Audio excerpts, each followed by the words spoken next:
السلام عليكم مشاهدينا الكرام. القضية ديال اليوم ماشي مجرد حادثة عادية. القضية ديال اليوم هي لغز محير هز مدينة الدار البيضاء وخلى علامات استفهام كبيرة مطروحة. لغز مول الطاكسي الأحمر اللي غادرنا لدار البقاء، ولكن الموت ديالو فتحت أبواب لواحد التحقيق جنائي معقد. اليوم غادي نكشفوا لكم على معطيات صادمة ومستجدات قوية خرجات للعلن، تفاصيل كتقلب موازين القضية وكتخلينا نتساءلوا إخواني أخواتي، واش فعلا كانت جريمة عشوائية ولا كاين يد خفية خططات لكل شيء ببرودة دم؟ خليكم معايا حيث اللي جاي غادي يغير نظرتكم للملف بالكامل. وكمحللين لهذه القضية، أول حاجة استوقفتني هي الشهادة الصادمة لزوجة الضحية. الزوجة كتقول باللي راجلها في الأيام الأخيرة قبل الوفاة ما بقاش هو داك الشخص اللي كتعرف، كان ديما مشغول، البال ديالو غايب، والأهم من هذا الشيء كامل هو التليفون ديالو اللي ما كانش كيسكت. ولكن المثير للريبة والمثير للجدل هو أنه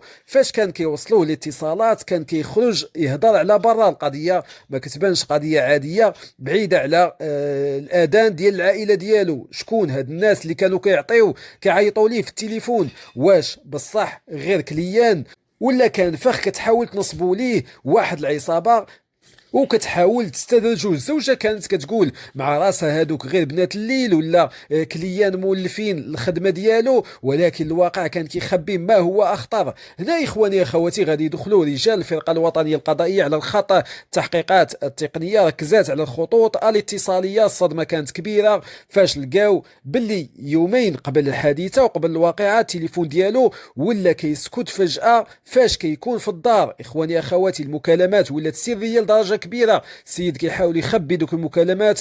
الامن غادي يضطر باش يلجا لخبره تقنيه معمقه مع شركات الاتصال باش يخرجوا اللائحه ديال الاسماء، وبالفعل تم استدعاء مجموعه من الاشخاص كاين اللي هزوه من الدار ديالو. ولكن السؤال المطروح والمفاجاه كانت هي ان اغلب هاد الناس ما عندهم حتى علاقه مباشره بالنهار ديال الواقعه من غير نمره وحده. النمره كانت طافيه نهار الجريمه، وهي النمره اللي هضرات معاه بشكل متكرر قبل ما يوقع اللي وقع. واش هاد الشخص هو العقل المدبر ديال هذه الجريمه اللي استدرج الضحيه لديك البلاصه ديال الخلا وفين غادي توقع الجريمه وينفذوا الجريمه ديالهم؟ التحقيق مشى في بزاف ديال الاتجاهات. في الاول الزوجه بدات كتشك باللي ربما كاين انتقام نسائي، ولكن المحللين والفرقه القضائيه استبعدوا هذه الفرضيه. غادي تسولوني علاش؟ حيث الجريمه كانت كتحتاج قوة بدنية باش تخرج الجثة من الطاكسي وترميها وتزيد بالطوموبيل، ومن بعد ما بانت فرضية الكريساج أو السرقة،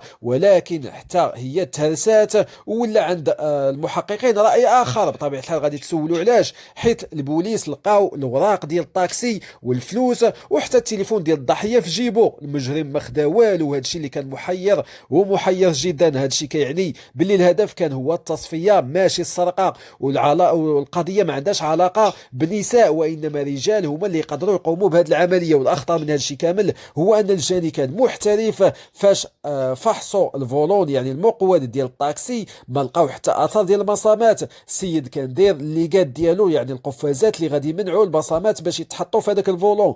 حنا قدام مجرم اخواني اخواتي قاري الخطوات ديالو مزيان وعارف اش كيدير. وفي وسط هاد الروينه كامله انتشرت صوره لواحد الشخص قالوا الناس باللي هو اللي هرب بمدينة كازا مع ولادو وهو مول الفعلة.